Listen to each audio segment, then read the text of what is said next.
لا وعلى ايه بقى؟ وعلى ايه؟ بص يا بنت الناس، انا خدت واحده وانت خدت واحده، بس انا مش هديلك بتاعتك بسهوله كده. انا هشوف انهي اللي فيها اكتر وهديها لك. يا ابني انت هتقعد تدقق، هما الاتنين شبه بعض. خلاص هاخد دي، خد انت دي. كل انت بقى بايدك. يعني ازاي اكل؟ هات المعلقه لا ياما. مفيش معلقه، المعلقه مش هديها لك بالساهل برضه. طب ثواني صح بس، ولا مش صح؟ هشوفهم بس هشوفهم. وكمان هاخد اصغر معلقه. امسكي يا بنت الناس. الحمد لله. انا عايز المعلقه خير دي، وبركة. دي بتاعتي. لا خلاص يا عم خد.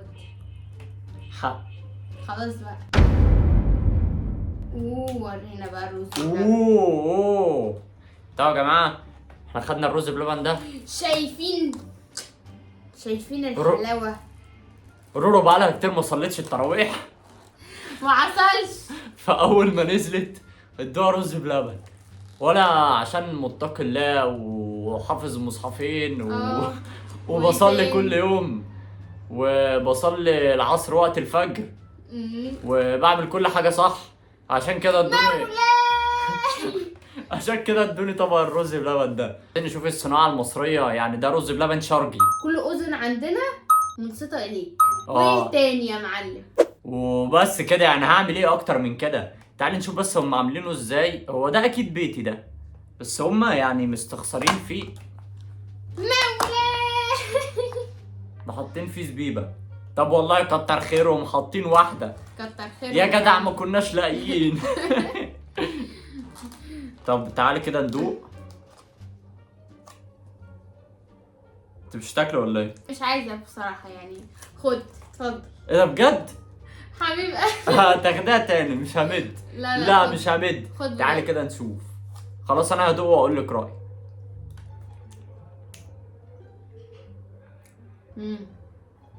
منتظرين الريفيو بتاعك. ها هم حاطين عليه ملح. ازاي يعني؟ على فكره طعمه وحش. هات كده دوق من الطبق بتاعك اشوف.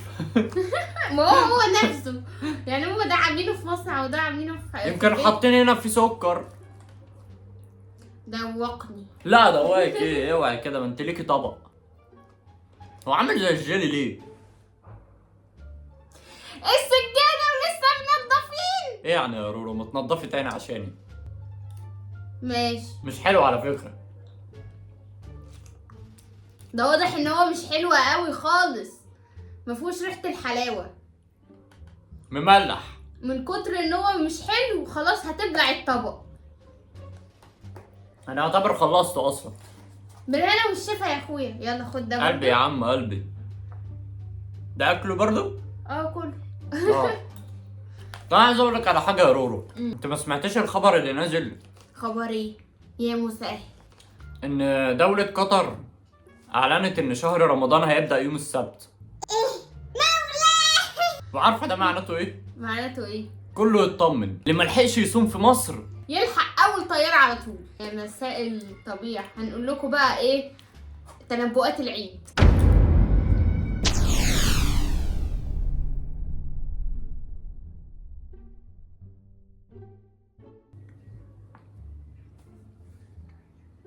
قال ايه رأيكم في العباية؟ العباية برضو كل فيديو بعباية شكل لحد اخر رمضان.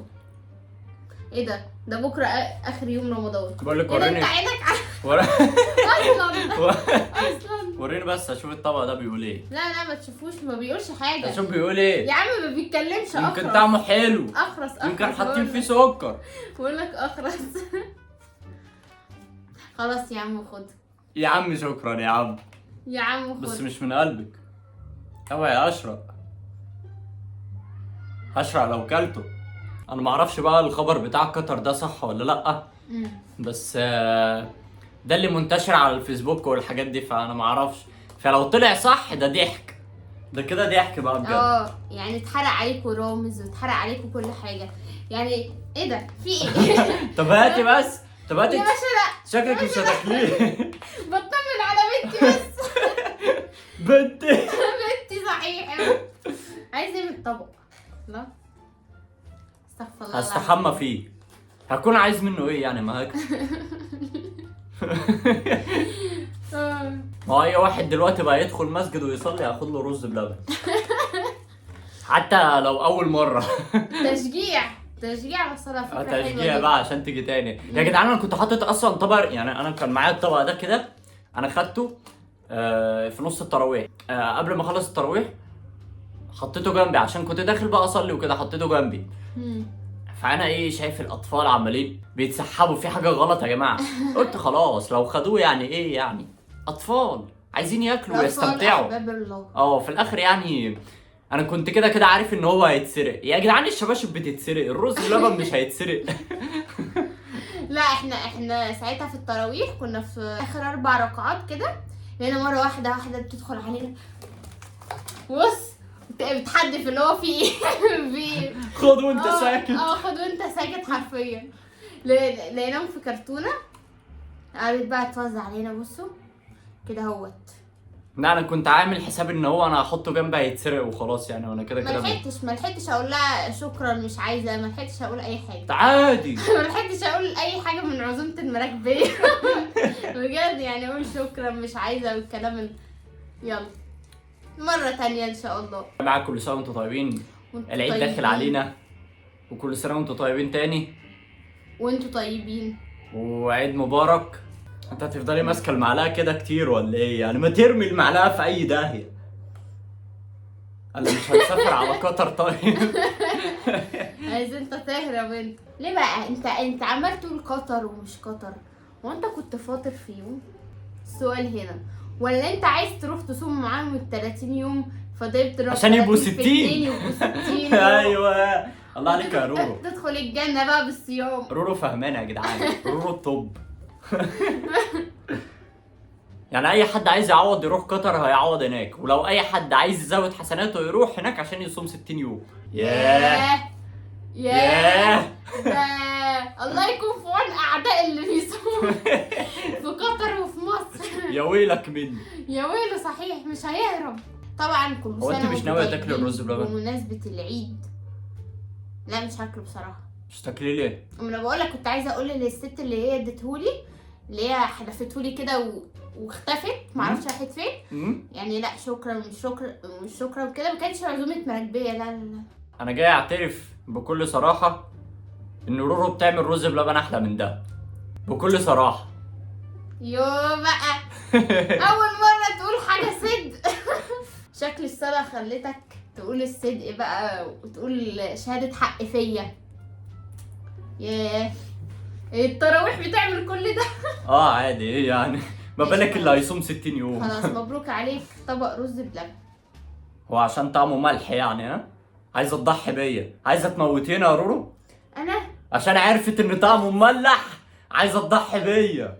لا قال لي هتاكل بكره رنجه وفسيخ.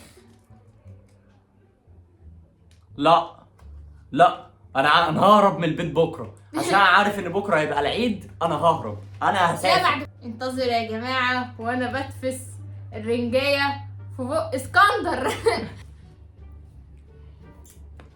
ايه ده؟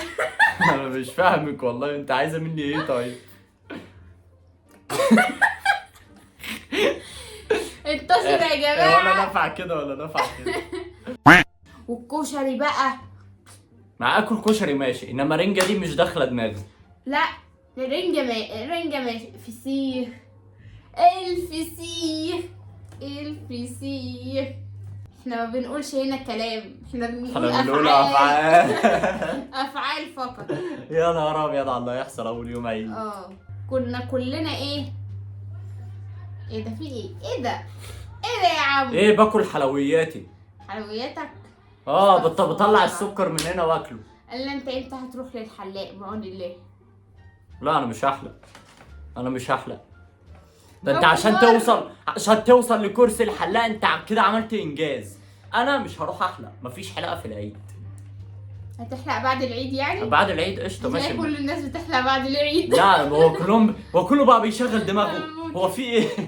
هموت يا جماعه. كنت رايحه الهايبر بشتري حاجه من عند العطار يعني اللي في الهايبر، فواقفين طابور طويل العريض، والساعه كانت بالظبط الساعة 5:30 والمغرب بيأذن 6 و4 دقايق او حاجة زي كده.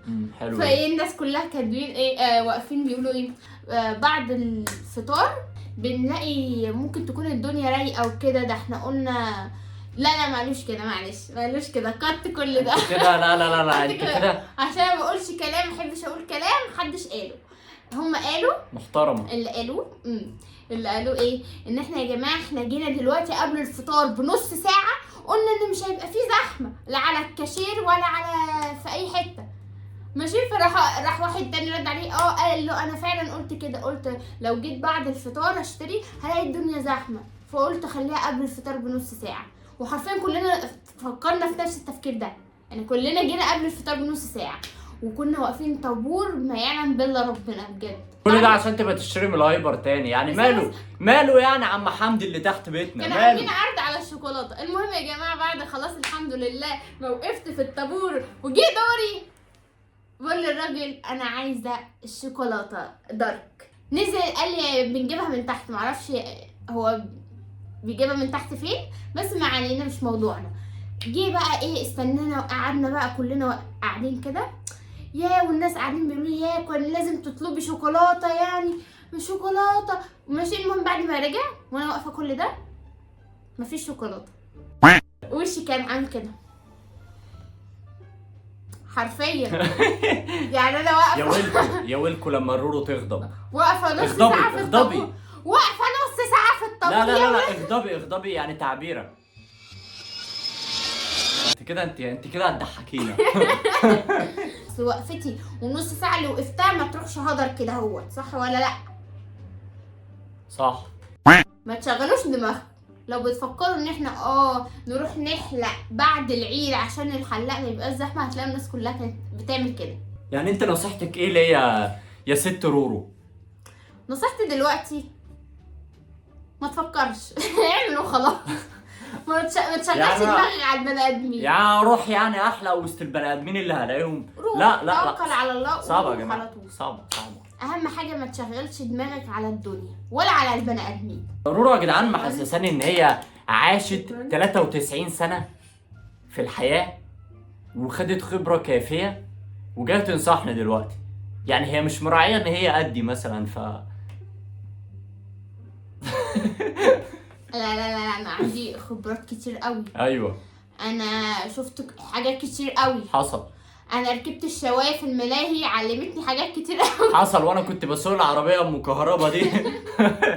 اتعلمت دروس في الملاهي محدش يتوقعها. فاكره لما ركبت اللي هي المرجحه اللي كانت بتشقلب دي وتفضل تشقلب نافوخك وبتاع، وانت قلت لي اركب معايا. اي حاجه فيها خطر كانت بتحب تطير في الجو بينا يا رورو بجد. اي حاجه فيها خطر بقول يلا بينا. انا كانت تقول لي اركب يا عم المرجحه دي. هي كانت مرجحه يا جماعه بتلف كده اهو وتلف كده اهو وتخلي دماغك تحت ودماغك فوق. قلت لها يا رورو انا مش مستعد ان انا اضحي بحياتي عشان مرجحه. قالت لي يلا ومش عارف ايه دي سهله وكده. وانا اصلا كنت يا جدعان وانا صغير كنت بتفرج على افلام رعب. يعني انا كان عندي في مخيلتي ان المرجحه دي هتفك وتطير بينا في الجو ونموت كلنا. يا سلام. بس انتوا عارفين يعني الامان يا جماعه. الامان ده معدوم عندنا. لو نصيبك هتموت في المرجحه هتموت، يعني اللي هيمنعنا. انا واخده كده. يعني انا نط من البلكونه واقول لو نصيبي هموت. يعني بفتكر صاحبتي برضه اتحايلت عليها تركبها، ركبتها وراحت الطرحه طارت من من على دماغها في المرجحه بجد. يا لهوي الطرحه لقد خلقنا الله احرارا. انا عايزه انام كده يا جماعه. بيشوفونا في العيد بقى تاني واحنا بناكل الرنجه اللي هي هتاكلناها لي عافيه ذوق، لان انا طبعا مش هقدر اهرب. الفسيخ موعدنا مع الفسيخ. مستحيل اكل فسيخ في الثانيه صباحا. ممكن اكل الرنجه عشان قبل كده يعني تقبلتها شويه، انما الفسيخ ده انا كنت يا جدعان. المهم يعني انتظرونا موعدنا في العيد مع الرنجه. والفسيخ. لا الفسيخ ده مع نفسك انت. انا اقوم اكل جبنه ولانشون. اكليني معاك.